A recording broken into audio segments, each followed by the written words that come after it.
nato masili na ma-perfect nato tanan siguro. May mga iban na kulang, lalo na sa love gift, no? Wala nato na reach, no? Somehow, no? In general, success yapon. Maki, salamat God sa spearhead sa chairmanship. I know na pag-chairman ka, so, kaya din mo mabalanggan na hindi lalo mo pastor. Jadi pa lang gamit ka, ha? Kana pa lang, isa pa lang chairman pa lang sa isa pa event. Ako pastor ko, kinabuhay din mo pastor, kung saan na lang pastor, no? So, diyan natin ma-realize na hindi lalo ang kinabuhay, no? So, again, salamat sa inyo, Brother Maki, ay may mga gabi kita, gusto na matulog, kung una ka ta, isa pa kayo dapat i-prepare, isa pa kulang, pressure ka tayo, muna, no?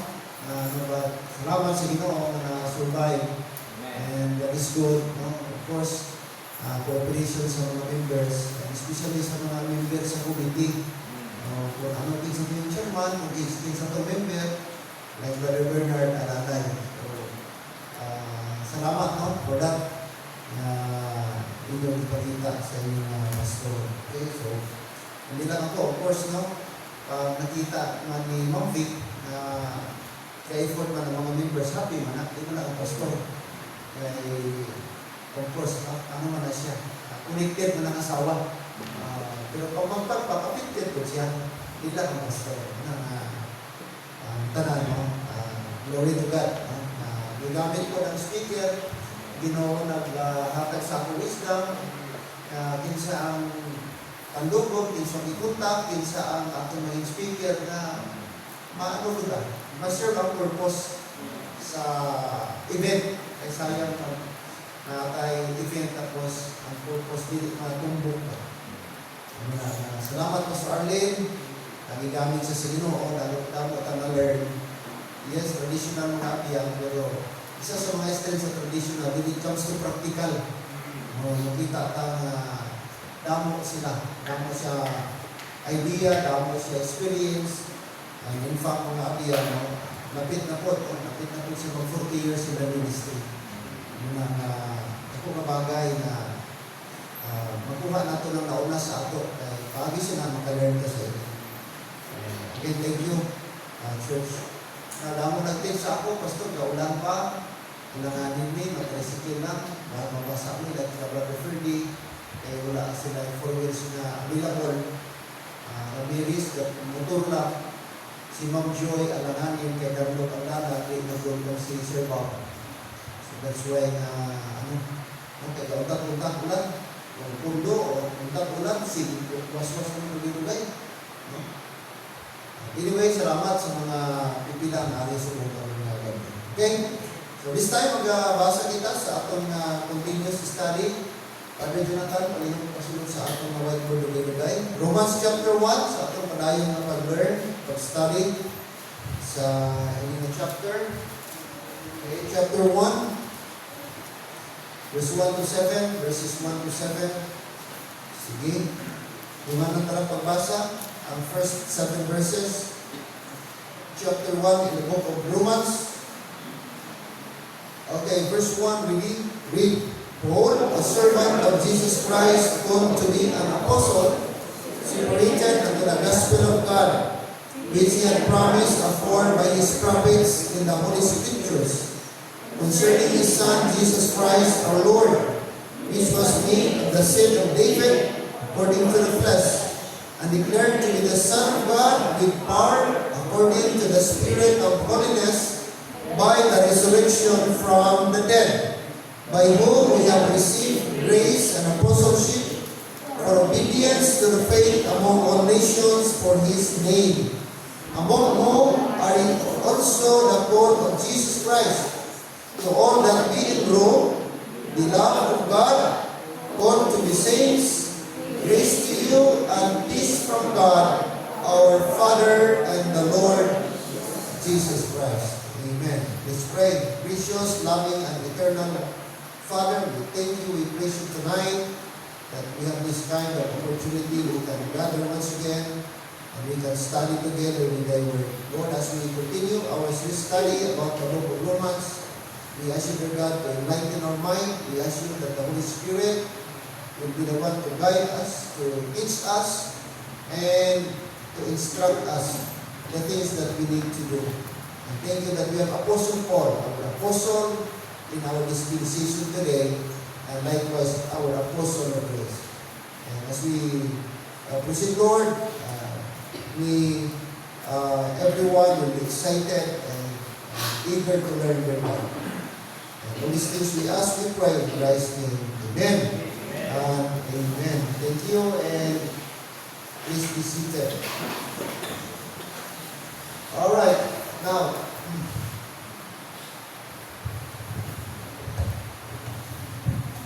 the theme, the central theme of the book of Romans is God's grace. God's grace. That's the central theme of the book of Romans. Now, number one, the proclamation of grace.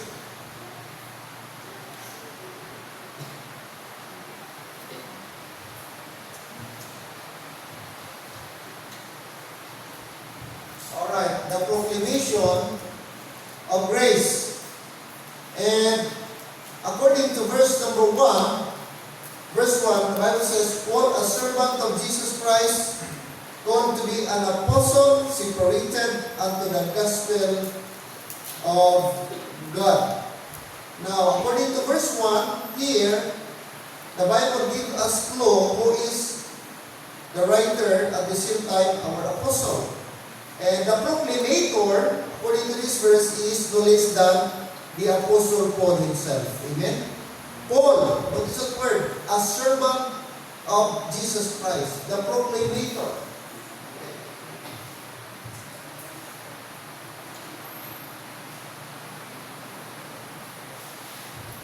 Or the position.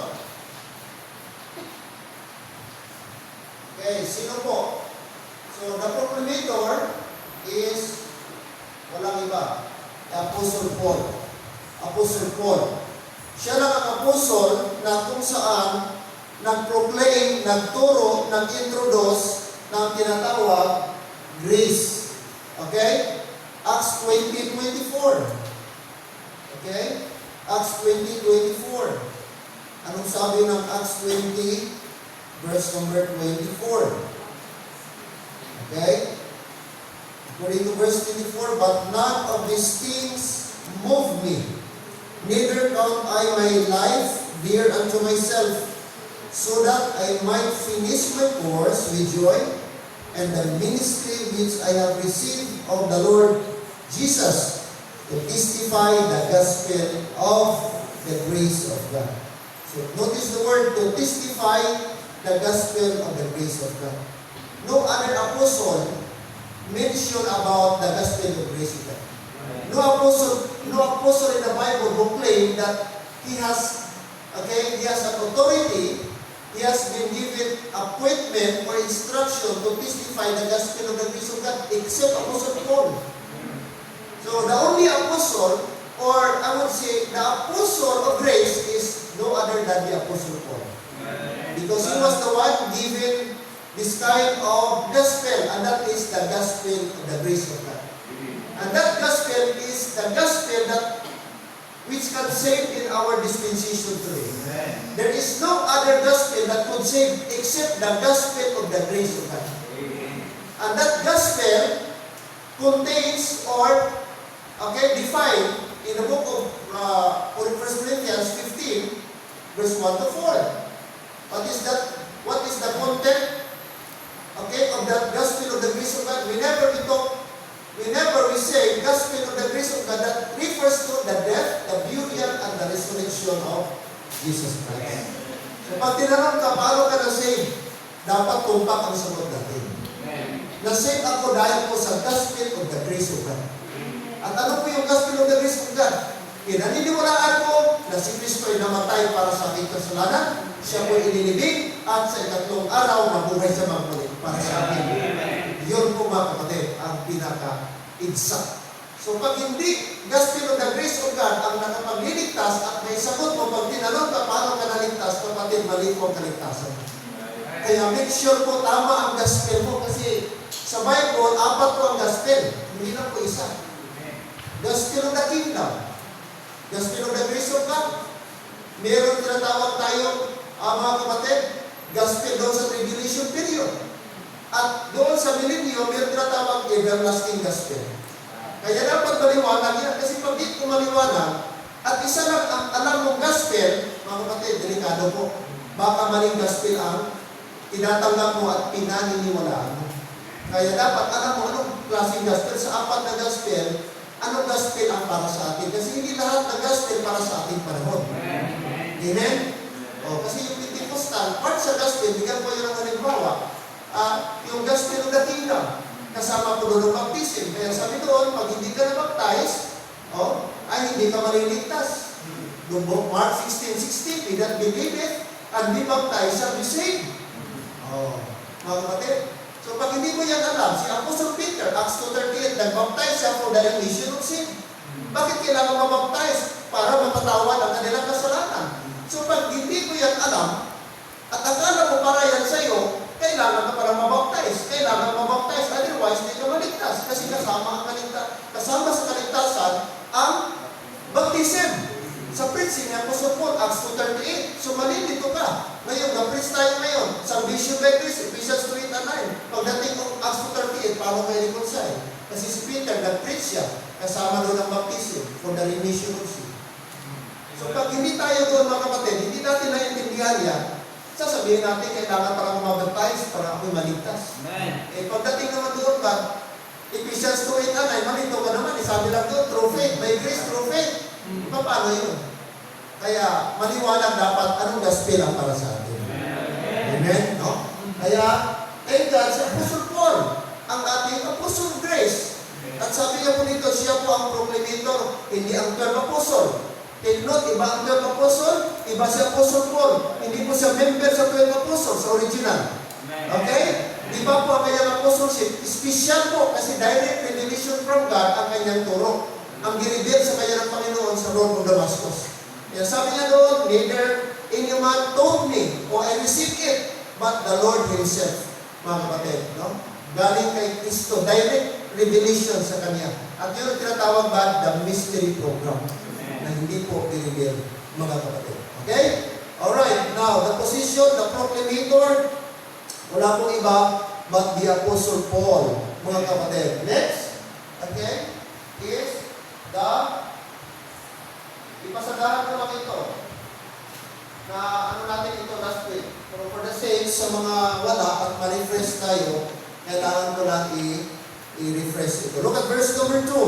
Okay, let's go back to Romans chapter 1. Chapter 1. Look at verse 2. Which He had promised afore by His prophets in the Holy Scriptures, concerning His Son, Jesus Christ, our Lord, which was made of the seed of David according to the flesh. Alright, so there is a promise. There is a promise, the promise of the gospel. Okay? So meron na pong pinangako. Dito pa lang kay Apostle Paul, o prior kay Apostle Paul, long time, mga kapatid, back then, meron na pong promise na someday darating,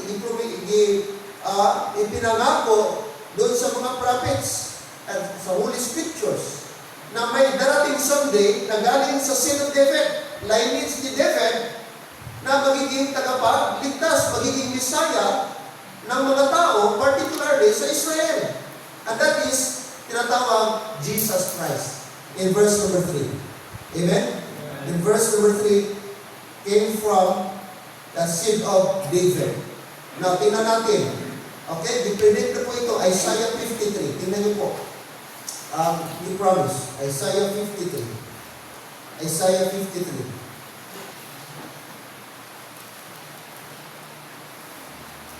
Alright. Isaiah 53, look at verse 2. Look at verse 2. For he shall grow up before him as a tender plant. So inalintunan siya, it was compared to a tender plant, a young plant.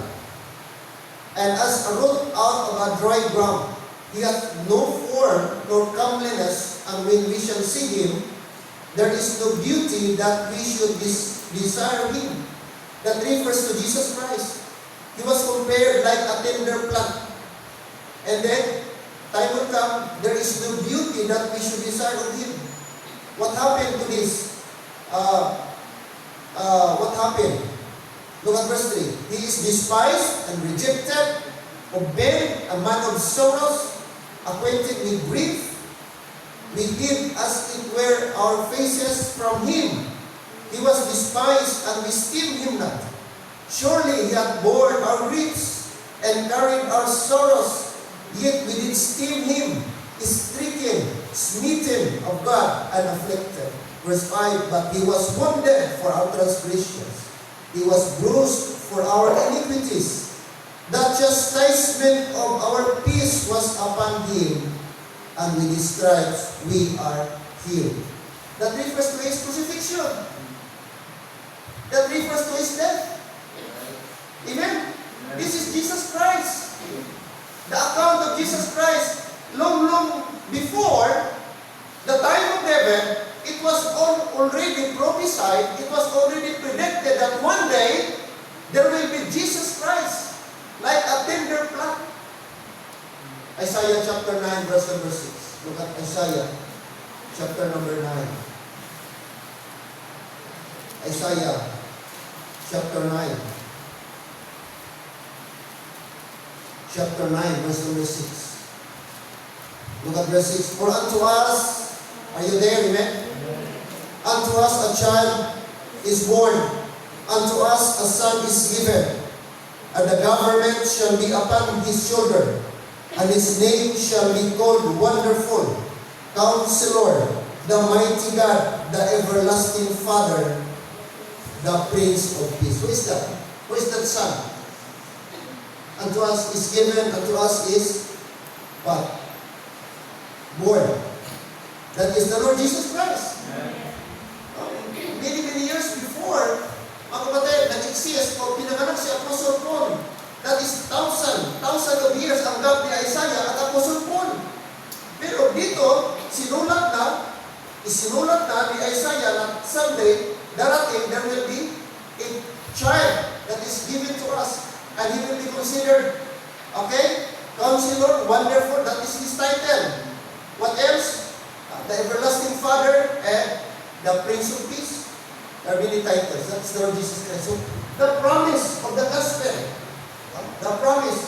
So, dito sa sulat ni Apostle Paul, sabi niya, i-acknowledge niya na ang ating mga propeta, noong unang panahon, mayroon akong pangako sa kanila. Na darating ang time, maging Savior. May Savior galing po God sa lahi ni David. From the seed of David, and that is Jesus Christ. Amen. Na-fulfill po yan, mga kapatid. Praise God. Alright? Next is the purpose of apostleship. Okay, look at verse 5 and 6. 5 and 6. By whom we have received grace and apostleship for obedience to the faith among all nations for his name, among whom are ye also the called of Jesus Christ. To all that be in Rome, beloved of God, called to be saints, grace to you and peace from God our Father and the Lord Jesus Christ. Kaya, ito pong book of Romans, ito yung first book na sinulat po ni Apostle Paul. At dito makikita mo pala na sa kanyang first book, nag-mention na po siya ng grace. No? Na meron na pong grace, mga kapatid. No? Alright.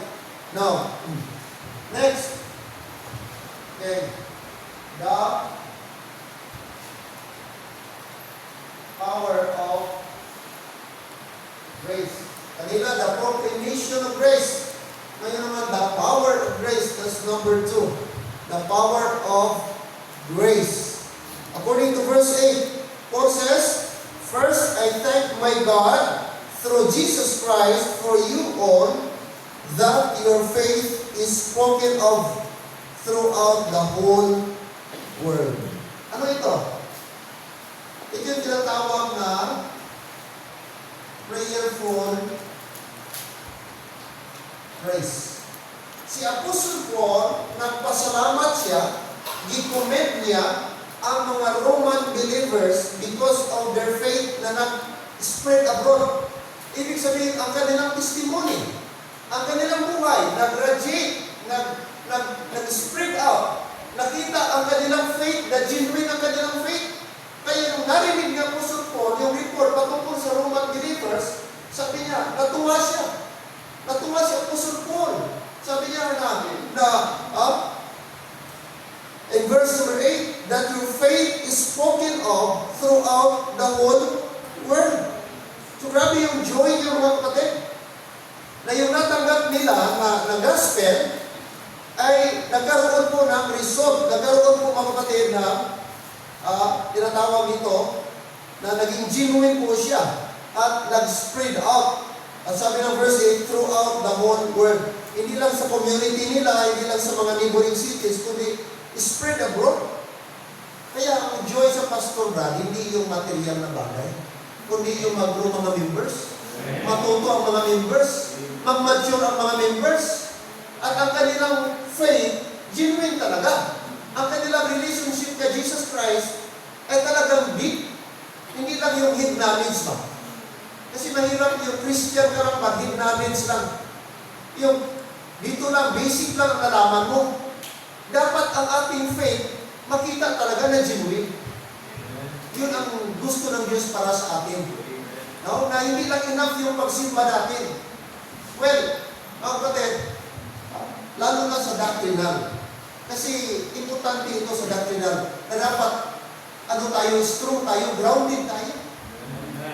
Amen? Kasi ang itest na mga kapatid, at the end of the day ba, hindi yung mga practical na bagay, doon tayo itest ng kalaban sa mga doctrinal.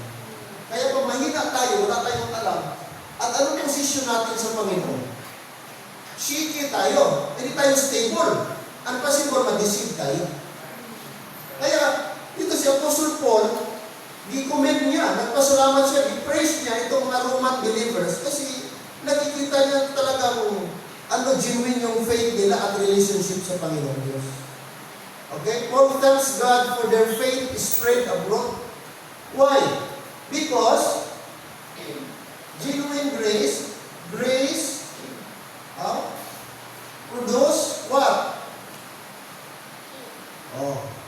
Ano yan? Grace, anong i-produce ng grace? Testimony. So kung genuine ang grace na nasa iyo, genuine ang salvation mo, hindi pwede wala kang testimony. Hindi pwede na wala kang may pakita na proof sa mga tao sa salvation mo. For example, galing ka Christian, tapos wala ka simba-simba. Walang mahirap balansingin. Tama? Galing ka na dyan si Jesus Christ. Pag namatay ka, sure ka sa heaven. Lang mo si Jesus Christ, pero hindi makita na nagasimba ka, nagabasa ka ng Bible, nag-pray together ka sa mga brethren. Paano mo mag-testify? Yung truth na nasa iyo. Paano ma-demonstrate ang truth nasa iyo? This is sa grace. Kung nakatanggap tayo ng grace, nandun yung real grace sa atin, it will produce testimony. Kaya ito yung punto ni Apostle Paul, na gi-comment niya, gidayaw niya, gipasalamatan niya ang mga Roman believers for their faith that spread abroad. Di ba napakaganda ko sa atin na lahat tayo ba ng ating testimony? No? Na itong mga tao ito, nag-summining, mga tao ito, nag-support sa mission, itong mga tao ito, ga-enjoy sa fellowship, itong mga member na ito, ga-enjoy sa pag-learn ng Bible. Gagawin ka ng Christian, tapos wala kang gana na mag-learn sa Bible. Parang Christian natin. No? Simuwi mga kapatid. Alright? Yeah, pray for praise, mga kapatid. Ano pa? No? The power of grace. Anong power ng grace, mga kapatid? Okay? Tignan niyo po. Verse number 11. Now, for I long to see you that I may impart unto you some spiritual gift, to the end ye may be established.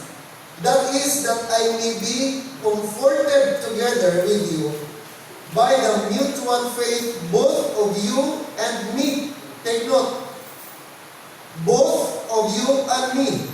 Now I would not have you ignorant, brethren, that oftentimes I purposed to come unto you, but was not hitherto, that I might have some fruit among you also, even as among other Gentiles. Verse number 14. I am debtor both to the Greeks and to the barbarians, both to the wise and to the unwise. So as much as in me is, I am ready to preach the gospel to you that are at Rome also. What is that?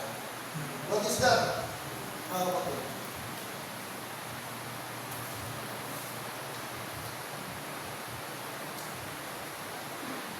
Not only there is a prayerful praise kay Apostle Paul, but second thing natin ma-learn, there is a passionate purpose.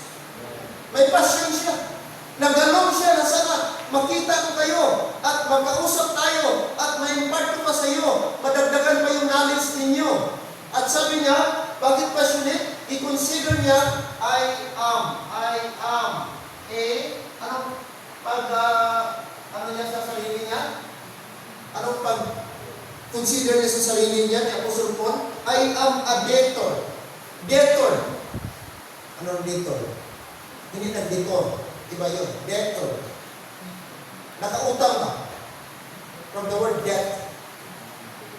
So para sa kanya, pag hindi siya nag-preach, andyan na sa kanya ang truth, tapos giwidhid niya o giwidhod niya, gitago niya lang, sa sarili niya lang, sabi niya, debtor siya.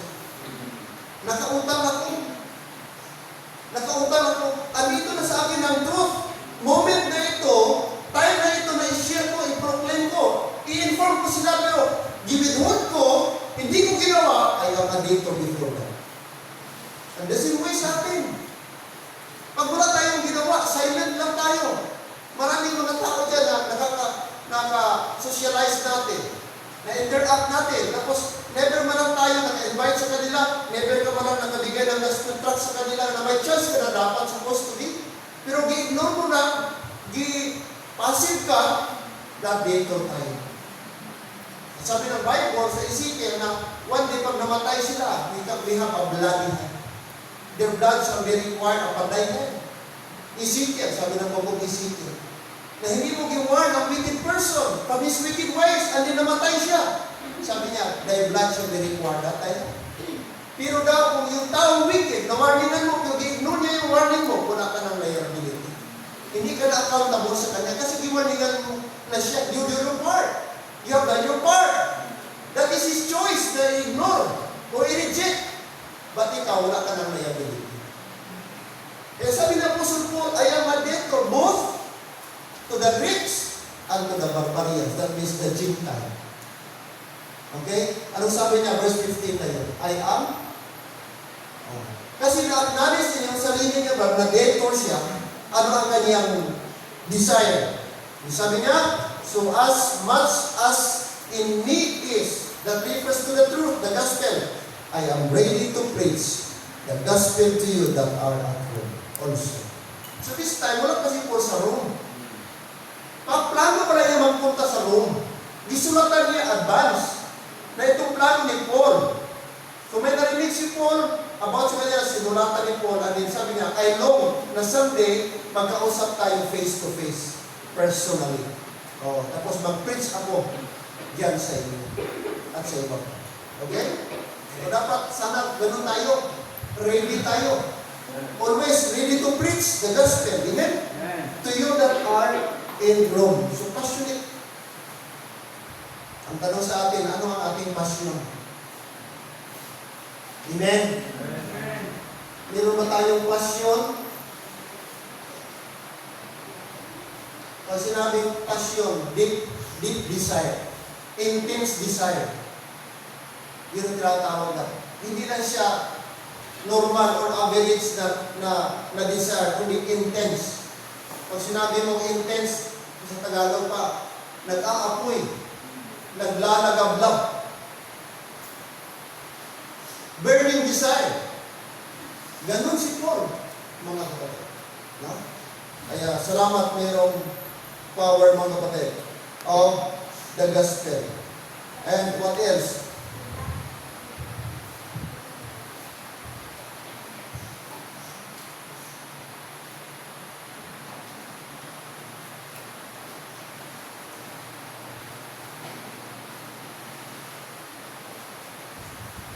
Third one, look at verse 16.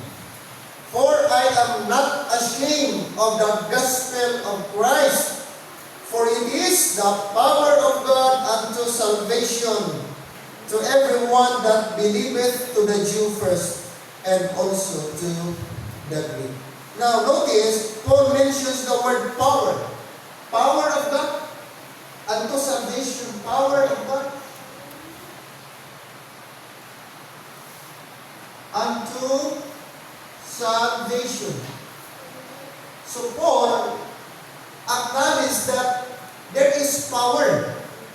There is power of God. And that power, mga kapatid, came from what? The gospel. The gospel. Oh. Alam niyo po na there is power in the gospel. Amen? And that's the reason why Paul was not ashamed. Paul was not ashamed.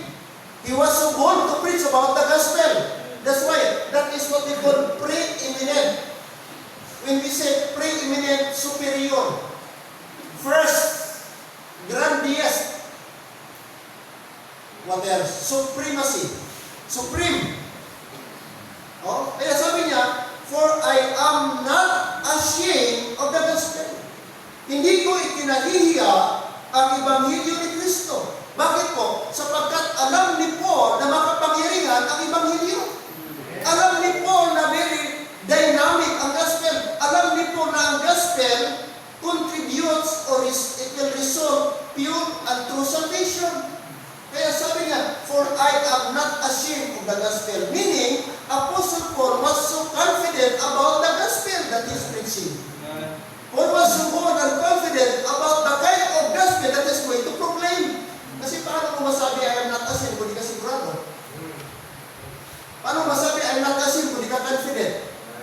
Masabi lang ng tao, I am not ashamed because super confident si Paul na alam niya, totoo at makapangyarihan ang dala niyang gospel. At itong gospel na ito, ang siyang maghahatid, magbibigay ng tunay na kaligtasan sa tao. It is the power of God unto salvation. Kaya dapat sa atin, hindi tayo mahiya. Ipagbigay, testimony, salamat na ligtas ako. Salamat niligtas ako ni Kristo. Salamat sa gospel na ginawa ni Jesus Christ sa akin. I don't deserve the gospel. I deserve hell. I'm wicked. I'm rebellious. But thank God for His great love for me. Amen. He died for our sins. According to the scriptures. He was buried. And on the third day, He rose from the dead. What a blessing. Amen. Kami mga kapatid. Kaya, pasalamat tayo sa Panginoon. Apostle Paul, preeminent of the gospel. There is power of the grace of God. Amen? There is power, very powerful ang grace. Kasi ang grace niya, kaya niyang i-eliminate, mga kapatid. Kaya niyang i-eliminate anong klaseng kasalanan sa pamagitan po ng biyaya ng Panginoon. Kaya tinawag siya grace. Di ba may meaning ang grace? God's riches. Ano ba? Anong acronym sa grace?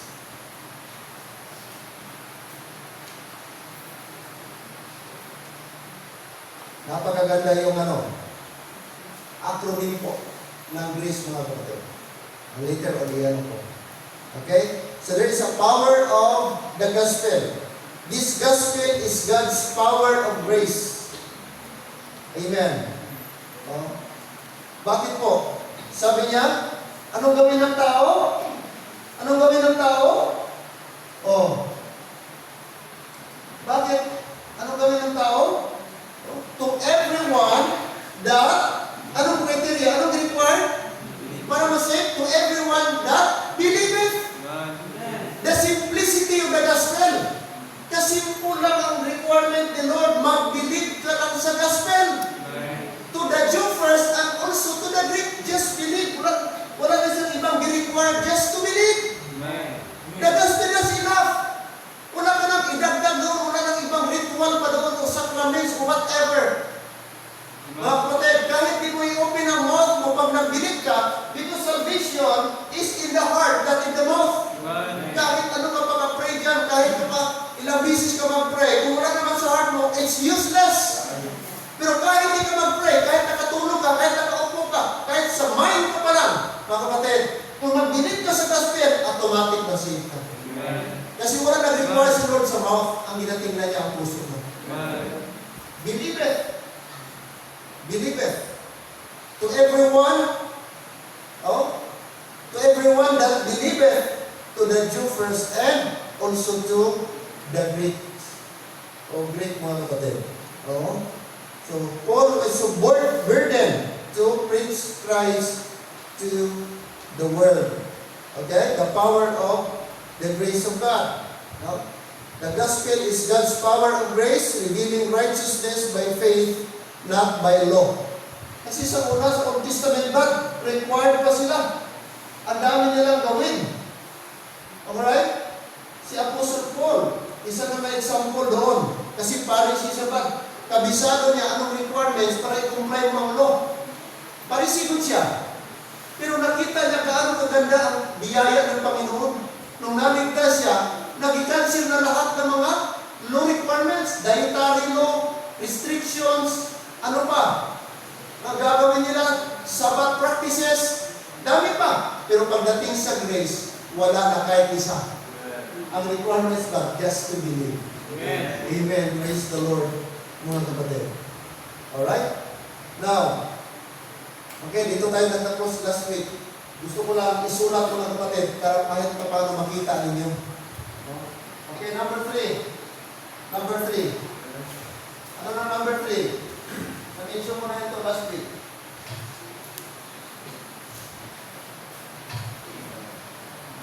Ano number 3?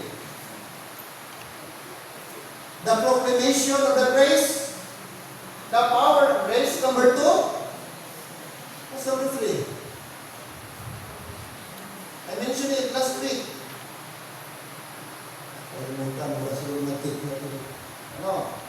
The peril of rejecting the gospel, the grace. The peril of rejecting grace.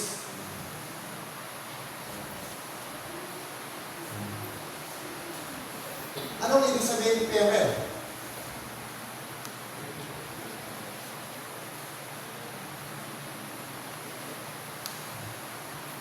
Peril means danger.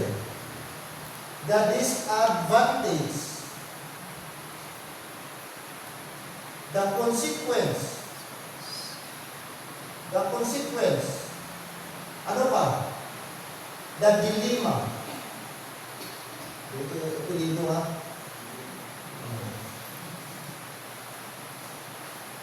Pag sinabing peril, danger, disadvantage, consequence, or dilemma.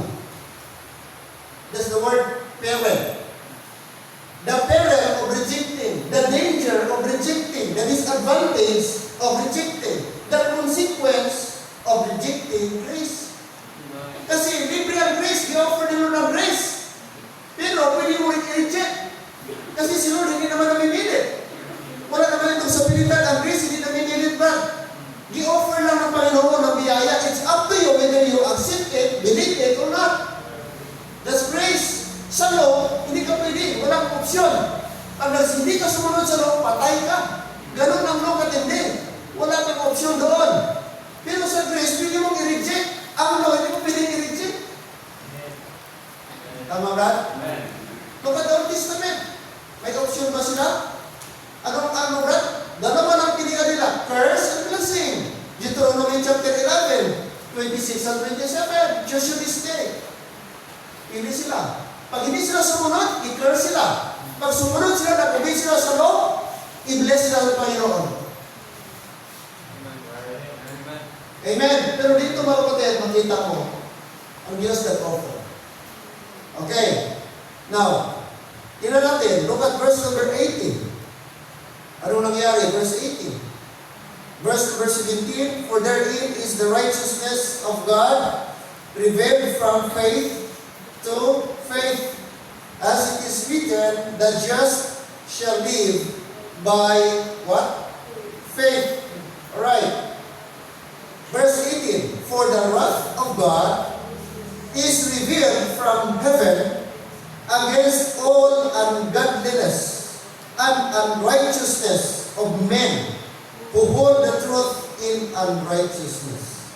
So, una, makita natin yung tinatawag na bakit may peril. Itong tinatawag na reveal wrath.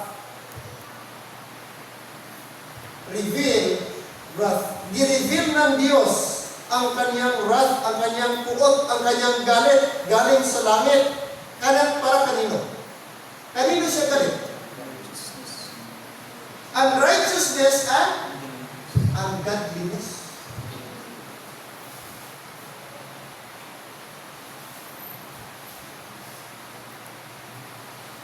Unrighteousness and ungodliness. Notice. Not necessarily mga bad people sila. Pero bakit tinawag sila ni Lord na ungodliness at mga unrighteous? Because they reject the revealed truth. Di paniwala nila. Andiyan na yung promise ni Lord, i-offer na ni Lord yung grace, pero kanilang i-reject, kanilang i-ignore, kanilang di paniwala. Kaya, ang sabi ng Diyos, kanino? Sa verse number 18, who hold the truth in unrighteousness. Nandun na yung truth, pero gitwist nila. Nandun yung truth, pero hindi nila pinaniniwalaan. So, ganit pala ang Diyos, mga kapatid, sa tao na na-offer na yung truth, pero ang tao insist pa rin siya sa kanyang sarili. Andiyan na yung bibigyan na ng Panginoon. Ang gawin na ng tao, magtiwala na. Nandun na. Package na, kumplito na, pero ang tao, gusto pa rin magawa sa sarili. Ito ang ginawa ng mga tao dito sa Book of Romans. Kaya sinulatan sila ni Paul. Tingnan niyo po. Ano nangyari? Proceed tayo sa 26. Look at verse number, Look at verse 22. Sabi ng verse 22, professing themselves to be wise, they became false. Professing. Nag-profess. Ano ito? Nag-pretend.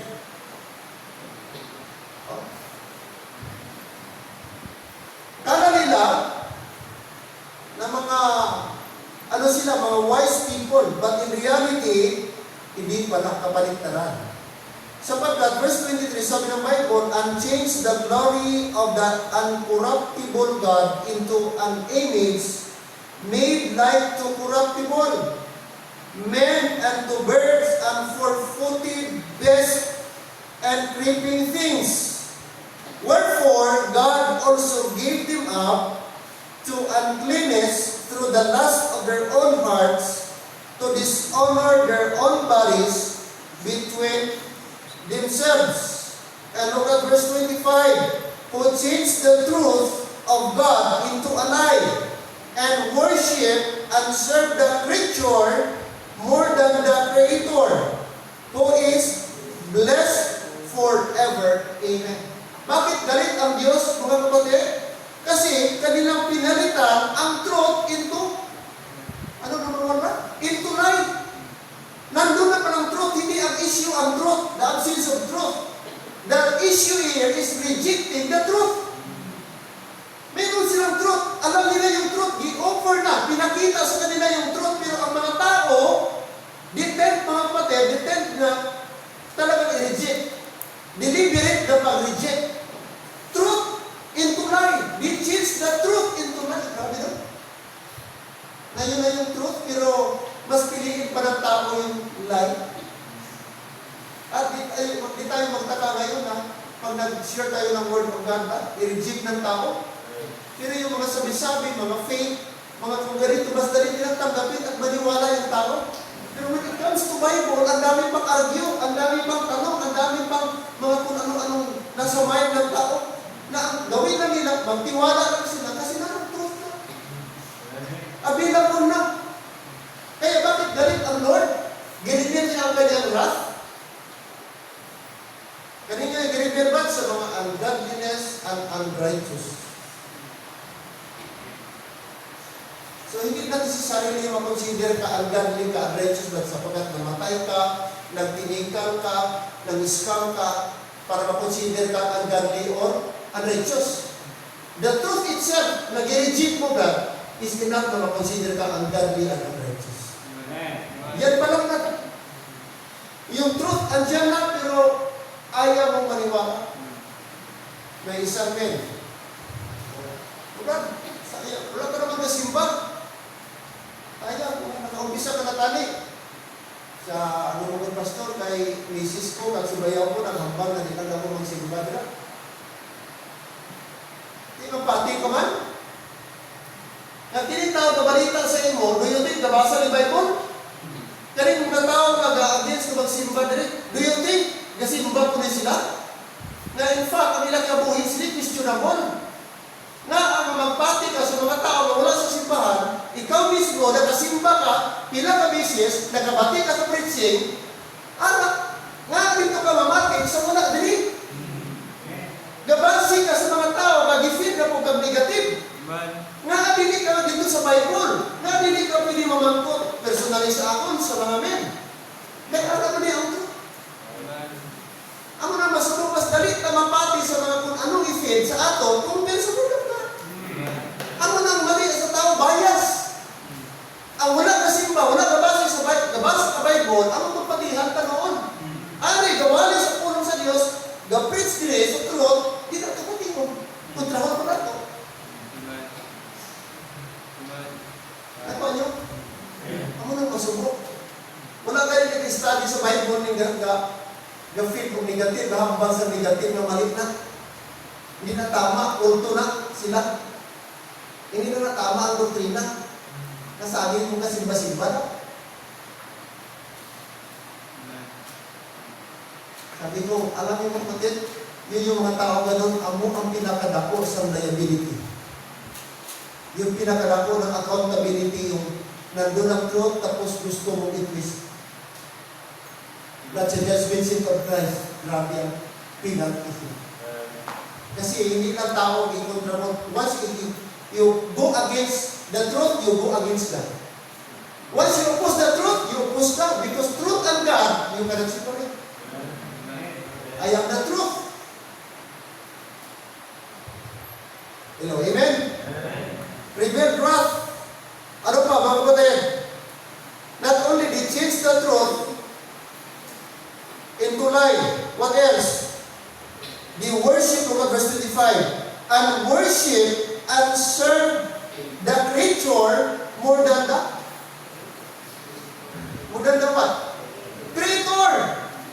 Kanila daw lang, pinaglingkuran, kanilang i-worship pa ang creature, yung creature means yung i-create ba? Yung nilalang kaysa naglalang.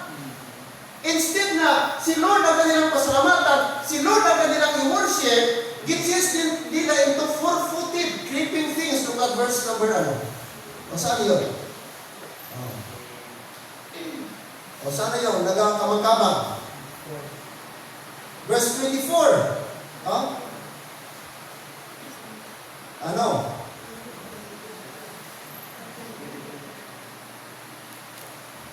O verse number 23. Again, verse 23. And change the glory of the incorruptible God.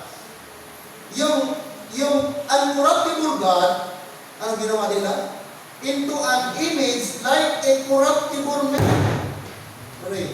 And to birds, and four-footed beasts, and creeping things. Take note.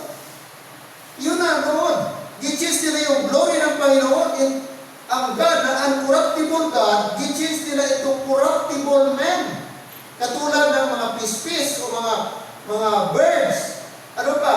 Mga apat ang paa. At saka yung mga beast, mga mananap o mga hayop. At yung mga creeping things.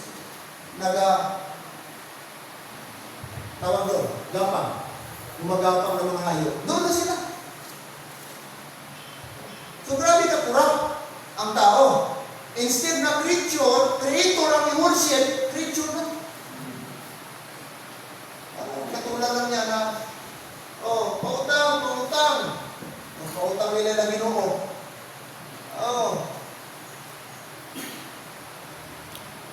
Napasan-pasan, pautang, installment. Di away. Pili lang ka. Ano man, gamay o dako, pamangkotod, di man ang mas powerful sila. Pariho lang. Sa gamay na ko, pariho lang rin power para makasave ko. Sabi ko, mas dako power. Yung isa, life size mo. Yung tao ka dako, ito isa, muna na. Pautang lagi daw. Pamangkotod, mas gamanan sila duha. Kining dako, kining gamay. Pariho na siya. Hindi lang gamay akong dako. Pariho lang rin power. Hindi ganon, amen? Creator. We worship the Creator more than God. Kaya mga kapatid, ano sabi ng Bible? Gireveal ni Lord ang wrath. Ano pa? Next.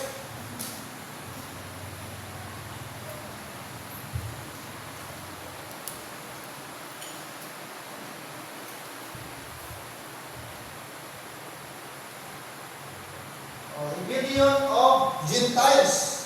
Ito na yun. Nag-rebelde sila.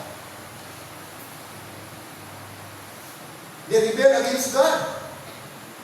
Instead na i-worship nila yung tunay na Diyos, the incorruptible God, pinalitan nila ng corruptible God. As a result, anong sabi ng Bible? Wherefore, God also gave them up unto uncleanness. Ipabayaan na sila nila. I-entrust na lang sila. Through the lust of their own hearts. Yung pita nila. To dishonor their own bodies between themselves. They knew God but glorified Him not. They turned to idols. Amen? Idols na. Ang kanilang i-worship, hindi na yung real God, genuine God. At maraming mga tao ngayon, instead ng Panginoon, idols ang i-worship. Idols ang doon sila nag-serve, doon sila nag-honor sa mga idol, mga kapatid. That is rebellion. That is rebellion, mga kapatid. In past, dispensationally speaking, mga kapatid, ganito tayo before.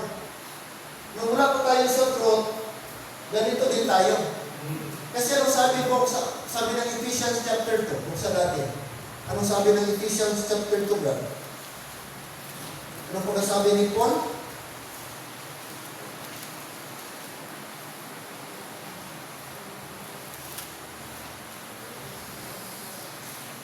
Verse 11 and 12. Verse 11 and 12. Read. Wherefore, remember that ye being in time past Gentiles in the flesh, who are called uncircumcision by that which is called the circumcision in the flesh made by hands, that at the time you were without Christ, being aliens from the commonwealth of Israel, and strangers from the covenants of promise, having no hope, and without God in the world. So, ganun tayo ba? Ating past condition. Bago tayo naligtas, tayo ay mga without Christ, mga Christless tayo. Ano pa tayo? Mga tinawag tayong aliens from the commonwealth of Israel. Ibig sabihin, wala tayo sa covenant. And strangers from the covenants of promise. Ano pa tayo? Having no hope, and without God in the world. Alright? Mga rebellious. Ito ng mga tao. Mga kapatid, they rebel against God. They rebel against God. They reject. Kaya ang resulta, reprobation. Mga kapatid. No? Nag-reprobate sila. Nag-reprobate. Magag-allow ng Panginoong Diyos. Okay? Resulting to reprobation.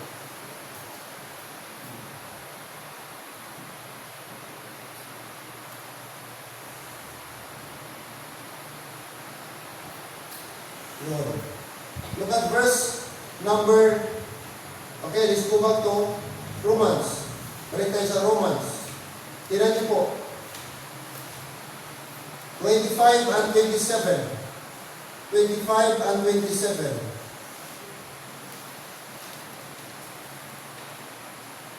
Sabi dito ba?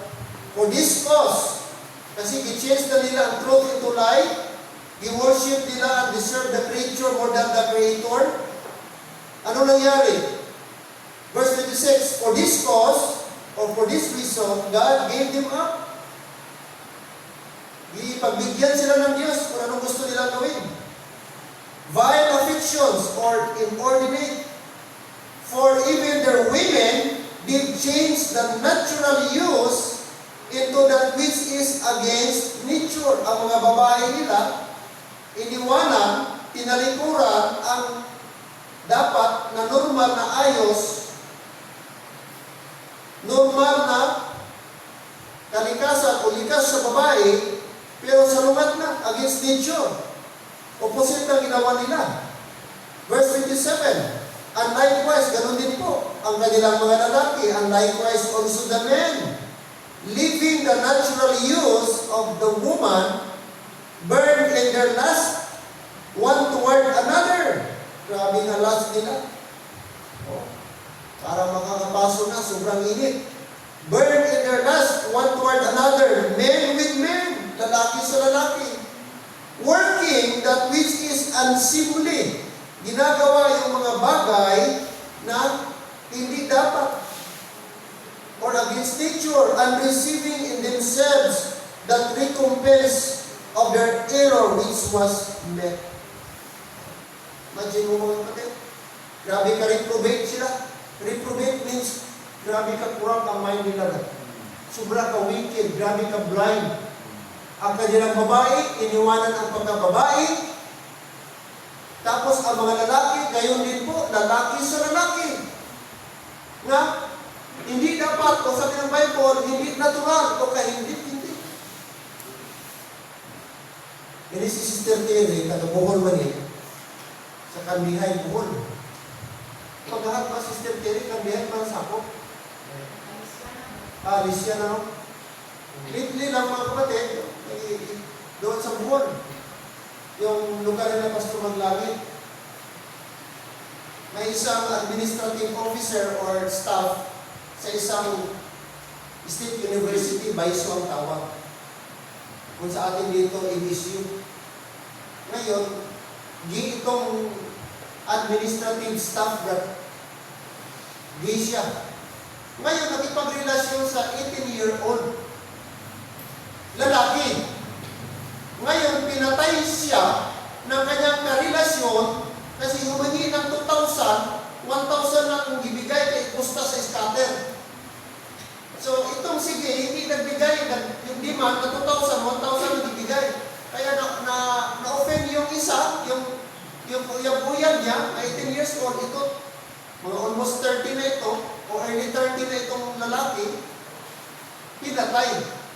Ang worst mga kapatid, kasi pamangkin niya yung lalaki. Pamangkin sa pinsan. Halimbawa, anak sa pinsan mo, first cousin. So, pamangkin pa rin. Hindi man pamangkin sa kapatid, pamangkin sa pinsan. Grabe no? Sa kadaming tao sa mundo, bakit ka pa makipagrelasyon sa parinti mo? Parinti mo pa. Pamangkin mo. Tapos siya, early 30s, ang kanyang uyab-uyab na pumatay sa kanya, 18 years old. Gisunod siya sa sako. Pidokpok, gipuga, gipukpok. Sinurod sa sako. Yung staff mga kapatid sa State University. So, ganun ka kurap ang mind ng tao. Ganun ka blind. Hindi yan normal eh. Ang laki, normal sa lalaki, magkakras ka sa babae. Normal yan. Pero kung ikaw lalaki, magkakras ka sa kapwa mo lalaki, something is wrong. Babae, magkakras ka sa kapwa mo babae, ma-attract ka sa kanya, something is wrong. Hindi na normal. Imagine mo. Brother Bernard, magkakras siya kay Jonathan. Makita niya sa Jonathan, kapag siya. Normal ba na? Kalain. Abnormal, dili normal, abnormal. Kaya, no wonder, galit ang Diyos. Sabi niya. So dahil ayaw nila ba, andun na yung truth, andun na yung grace, i-offer ng Panginoong Diyos, pero gineject nila, mas i-worship nila yung creature kaysa creator, they change the truth into life, sabi ng Panginoon, o sige, kaya gusto niyo yan, o sige, ibigay ko na kayo. Kaya sometimes po ng mga kapatid, ng Panginoon, hindi na pagbigyan niya ng tao ba? Tapos ng Panginoon, ibigay niya yung grace niya, pero ang tao, mas piliin niya yung sarili niya, kaya God gave them up. God gave them up. Sabi ng Bible. Ipatuyangan sa sibuhan naman, ipatuyangan sila gusto. Ipagbigyan. Kasi ayaw nila. Reprobate mind. So even before God, ang tao God, nature ng tao mag-reject. Amen? Hindi. Ang tao God ay hindi po receptive. Hindi receptive. But nature sa tao God, i-reject ang truth. I-resist ang truth. I-resist nila ang truth. For this cause, God gave them up unto vile affections. Vile means not normal. Vile affections, for even their women, they change the natural use into that which is against nature. Kaya, in closing mga kapatid, wala na tayo sa oras. Mag-pray tayo, di matuloy ito tinatawag na Charmin Law. Are you aware of that? Charmin Law.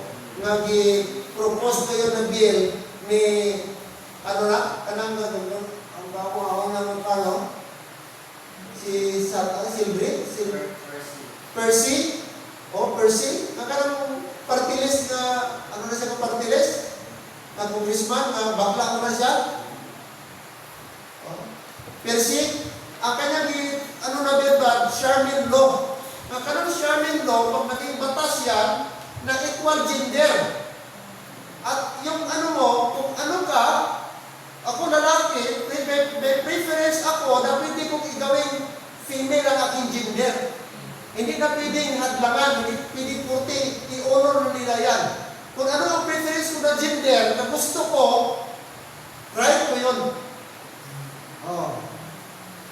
So pag magsabi ako na gay na ako, so ilagay ko na doon nga ang aking is girl na ako. So girl na ako. So pwede na ako magsali doon sa mga contest, mga ang tawag doon, competition ng mga babae. Kasi ang aking birth certificate, na-convert na ako, na-transfer na ako into a girl or female. Ngayon, ikaw na parents, may pure ka na babae, na anak, athlete din. Tapos mahaluan ng,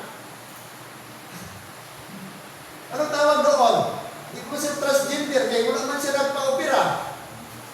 Nagpa-convert lang siya. Kaya nahimo na siyang girl daw. Siyempre, kahit sabihin natin, gay siya, bakla siya, pero yung pagkalalaki niya na hormones, nandun pa rin. Fair ba yan sa mga babae? Siyempre, kung runner siya, iba talaga ang, aminin natin na ibang prensa sa babae na normal na babae, sa dili pure na babae. Ngayon, ano pa bang, ngayon ang pang-babae, na mga competition, o mga, ang tawag dito, mga game, o pagpalagay natin, boxing girls, o women boxing. Ikaroon, kahit ito, lalaki man, lalaki siya, pero naging female. Ito siyempre, isa pa lang siyempre,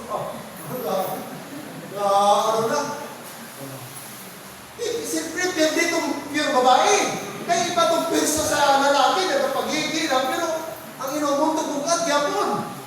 Di ka naman ikaw parents sa katong babae niya, pure na babae. Di ka mag-angar, parang it's not fair.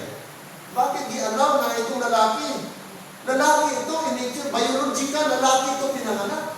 Tapos dahil lang sa Charmin Law, nag-choose na siya into female, gender, babae. Diba? So kayo ba? Pray tayo na sana diyan matuloy. Kasi pag natuloy yan na batas na, delikado ng Pilipinas. Magka, ano na tayo. Tapos, ato sa CR dito. Ay, ito man yun. Ladies CR, tapos gatindog. Ano man yun? Ano ba dihin? Gatindog man yun. Ano? Ay, okay lang ako. O, diba? Diba, ang safe sa babae? Ang safety? Diba, ano yan? May anak ang babae doon sa CR, tapos may lalaki na kapasok, hindi ka ba malarma? Yan, delikado. Mga kapatid. Kaya, dapat tayo mga Christian, mag-pray tayo ba?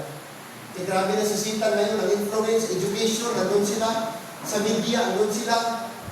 Sa politics, nandun na sila. Mga kapatid. So, malapit na talaga magbalik si Lord. Eh, grabe na ang influence ng kalaban. No? Grabe na ang influence. Kaya magawa na natin, mag-pray tayo na sana. Magbigay sa Lord ng paraan na hindi mag-prosper yan na bin na yan. Amen? So, we don't have much time, pero may kundi pa na matapos natin gabilin by next Wednesday. I hope mag-pray na may na-learn tayo this evening. Amen?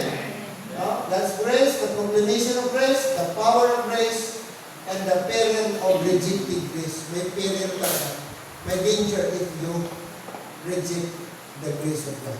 Let's pray, Father in heaven. We thank you for this evening. We thank you for your word, the instructions, and the learning. I pray, Lord, lalo pa kami magmatsyag, magbasa sa iyong salita upang di kami ma-deceive ng diablo. And thank you, Lord, that we have the grace of God. Salamat sa truth na aming natanggap. Salamat, Lord, sa blessing. Salamat kay Apostle Paul na ginamit mong apostle sa aming panahon ngayon. Glory at honor, binabalik namin sa inyo.